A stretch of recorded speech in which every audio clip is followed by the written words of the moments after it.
Guys, this new Ed Sheeran song needs a warning. Welcome to Hug of the Cactus. I'm Andy Signor, and man, Ed Sheeran, you just destroyed me. I mean, this song, I went in expecting a bop. You know, we just had Bad Habits. Ed Sheeran's gets emotional. Of course, he has some beautiful songs. I mean, I'm a big fan. I like my pop music. I cover a lot of Britney Spears. I love Taylor Swift. I loved Ed Sheeran. I'm not ashamed to admit it. But my God, Ed Sheeran, you needed to put a warning on this song. Holy crap.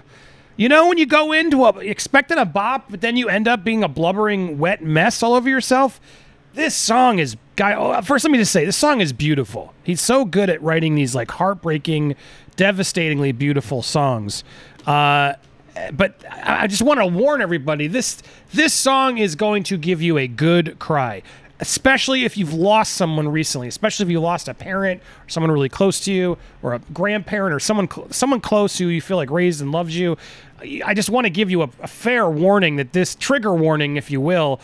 I mean, I've been very lucky I haven't lost a parent, but it made me want to call my parents and just tell them I appreciate them, because this song, it's beautiful. But my God, Ed Sheeran, what are you doing?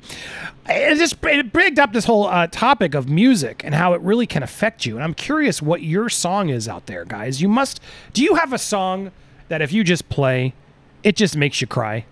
I mean, I have several songs, and I really don't like to reveal a few of them because I hate giving any of my haters or villains ammo to come play the song somewhere. But I've always heard, like, sometimes actors will have a song, a cue, if you will, when they need to do an emotional scene to break down, and they'll, like, go listen to a song over and over again and get them in the mindset. And I totally can relate to that. Music is so empowering, and it's such a powerful thing to take you back to a place.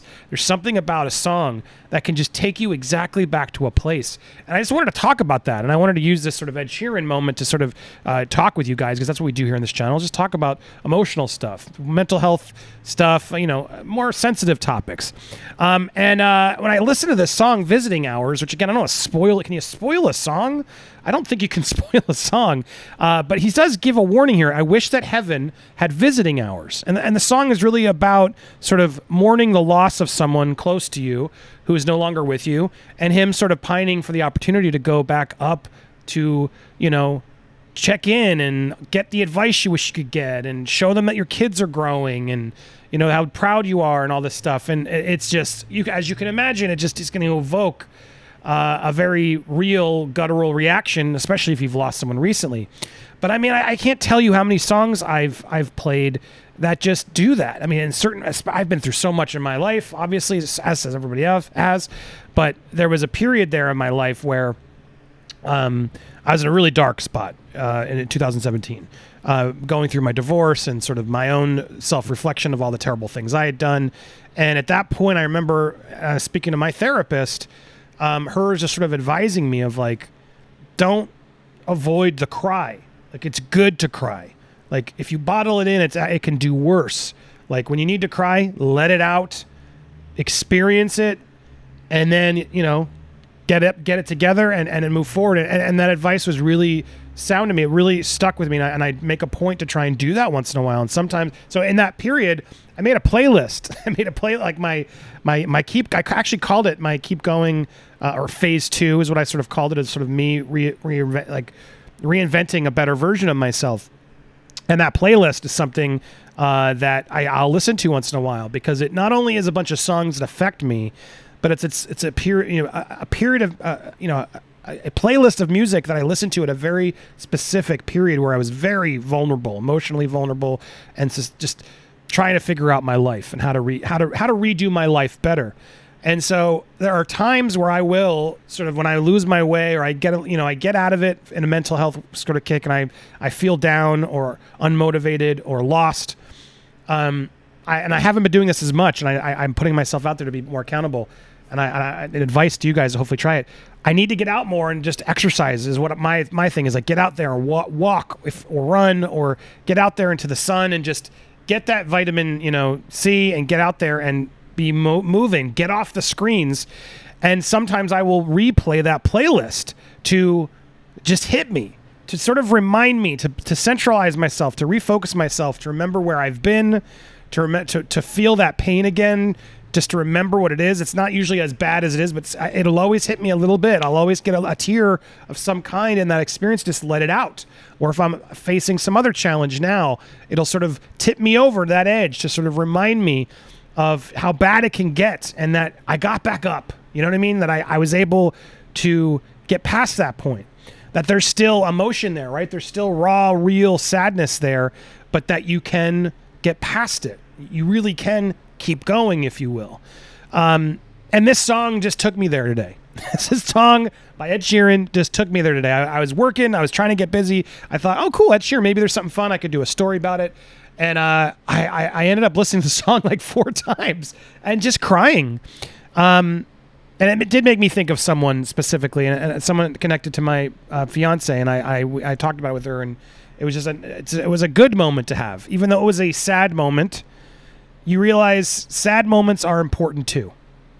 And I applaud Ed Sheeran for being able to make such sad moments in such catchy ways. It's a very impressive skill set you have, Mr. Sheeran, where you can do that. You can take people on this extremely emotional, raw journey, and you do it while still having that catchy hook. It's a really immense talent he has, and I'm a real big fan because he can really write a good song. Another one who does it, if you're not familiar with Passenger, who's friends with Ed Sheeran, they did a song, If That Heart on Fire. It's so good. I highly, Hearts on Fire by Ed Sheeran and Passenger. If you've never seen that one, oh, that's a great song. They did a duet, and then it's Passenger song. It's on one of his latest albums. But Passenger does that song, "Let Him Go." If you let it, only love him if you let him go. You've heard that song. Passenger's great. Huge fan. But Passenger and Sheeran are very good at those sort of with the lyrics, the hook, the catch, and those types of songs always get to me. If you have another band out there that you recommend like this, please hit me up on social media. I love a good music discovery. But overall, I just wanted to talk about this to share. What is the song that affects you? Is there do you know what does this help anybody? Do you know what I'm saying? Does music affect you in that way? And if so, is there a song you're willing to reveal to us down in the comments below to tell us what does that to you? And have you heard this new song? Did it hit you as well? Should songs come with warnings sometimes?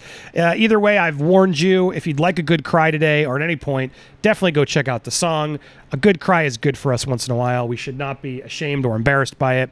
Let me know, though, in your comments, and if you haven't already, please hit that subscribe button. I'm going to try and post just more fun talking videos, important videos, emotional videos here when I can, especially when it's related to something topical. So please, if you can, subscribe, leave a comment, engage, all that stuff. So happy to see you guys. We will be doing more Keep Going lives. We do them on Wednesdays, but it's going to be probably more monthly. I've been very busy with a lot of stuff. I want to make sure we still bring it to you, and that's once a month, I think, or it's going to be every other week or so. Wednesdays at night. Subscribe, put the alerts on so that way you know. But we do live streams where you guys can just call in and vent, share stories, whatever you need to, so we can be there for you and just help everyone's mental health. Sometimes you just need someone to listen to. And that's what we do here on Hogging the Cactus, as well as post some other interesting stories like this. If you like it, I hope you'll follow. Thank you guys so much for watching. Stay tuned for more here on Hogging the Cactus.